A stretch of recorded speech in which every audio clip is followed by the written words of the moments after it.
Assalamualaikum warahmatullahi wabarakatuh. Jadi saya Ayla Zura Ramadhani dari kelas 11A ingin memaparkan tentang materi penyakit Parkinson. Apa sih itu Parkinson? Faktor dan penyebabnya apa sih? Nah, kalau ingin tahu, simak videonya ya. Apakah kamu pernah mendengar atau mendengar cerita dari seorang orang tua ataupun dari kerabatmu? Lihat dari orang lansia yang tiba-tiba tangannya gemetar saat sedang diam ataupun sedang berjalan, atau seseorang yang gerakannya terasa lambat dan kaku, seolah tubuhnya enggan bergerak. Ini biasanya ototnya kaku. Bisa jadi mereka mengalami gejala awal dari penyakit Parkinson, sebuah gangguan sistem saraf yang berkembang secara perlahan dan seringkali tidak disadari sejak awal.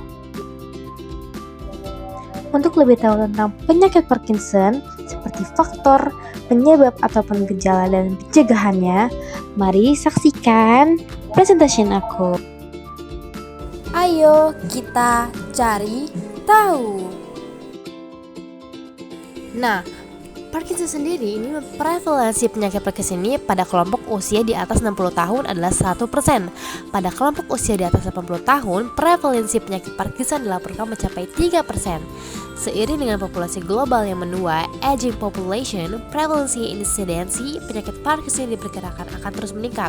Prevalensi dan insiden ini diperkirakan akan meningkat 30% atau lebih pada tahun 2030. Nah, di Indonesia sendiri, berdasarkan analisis Systemic Global Burden of Disease Study, prevalensi penyakit Parkinson di Indonesia diperkirakan sebesar 117.531 hingga 178.755 kasus pada tahun 2016. Jumlah ini meningkat 21,7% dari tahun 1900 ke tahun 2016. Penyakit Parkinson adalah gangguan neurodegeneratif progresif yang terutama mempengaruhi sistem motorik. Penyakit ini disebabkan oleh degenerasi neurik dopaminergik di substansia nigra, suatu area di otak tengah yang berperan penting dalam kontrol gerakan. Kehilangan neuron ini menyebabkan penurunan kadar dopamin di otak, neurotransmitter yang penting untuk mengatur gerakan dan koordinasi tubuh. Dengan berkurangnya dopamin, aktivitas jalur nigrostriatal yang menghubungkan substansia nigra ke striatum terganggu. Hal ini menyebabkan ketidakseimbangan antara sistem dopaminergik dan sistem kolinergik dalam ganglia basalis yang mengakibatkan gangguan dalam koordinasi dan eksekusi gerakan.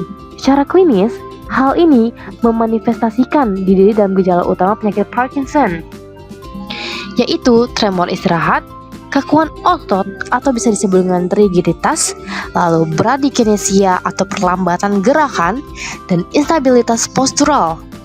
Apabila terjadi penyebaran patologi di luar substansia nigra ke area otak lain, termasuk sistem limbik dan korteks, akan menyebabkan gejala non-motorik seperti gangguan tidur, disfungsi otonom, depresi, dan gangguan kognitif. Kalau terdapat faktor risiko penyakit Parkinson, yang pertama itu adalah usia. Orang yang berusia 60 tahun ke atas itu berisiko mengalaminya. Lalu yang kedua adalah keturunan. Orang tua atau saudara yang punya riwayat Parkinson berpotensi menurunkannya. Lalu adalah kelamin. Pria itu berpotensi mengeluarkan Parkinson ketembakan wanita saat berhubungan intim. Lalu adalah sebuah penyebaran toksin. Para ahli berkeyakinan kalau paparan racun itu senyawa non pestisida seperti organohalogen dan logam adalah salah satu faktor risiko penyakit ini. Last but not least adalah pencegahan. Pencegahan ini terbagi menjadi 5. Yang pertama itu adalah sebuah penerapan gaya hidup sehat. Jadi penerapan gaya hidup sehat ini adalah yang mencakup pola makanan bergizi, aktivitas fisik yang cukup, dan tidur yang berkualitas. Lalu yang kedua adalah aktivitas fisik. Aktivitas fisik yang teratur juga menjadi bagian penting dalam upaya pencegahan Parkinson. Lalu yang ketiga adalah pengelolaan stres. Pengelolaan stres ini juga merupakan solusi penting dalam mencegah risiko penyakit Parkinson loh. Lalu, pemeriksaan kesehatan secara rutin ini, khususnya pemeriksaan neurologis, dapat mendukung deteksi dini Parkinson. Yang terakhir adalah dukungan lingkungan. Dukungan lingkungan yang sehat dan kondusif juga penting untuk mengurangi risiko Parkinson. Dan itulah pembahasan tentang penyakit Parkinson dengan melalui video animasi saya.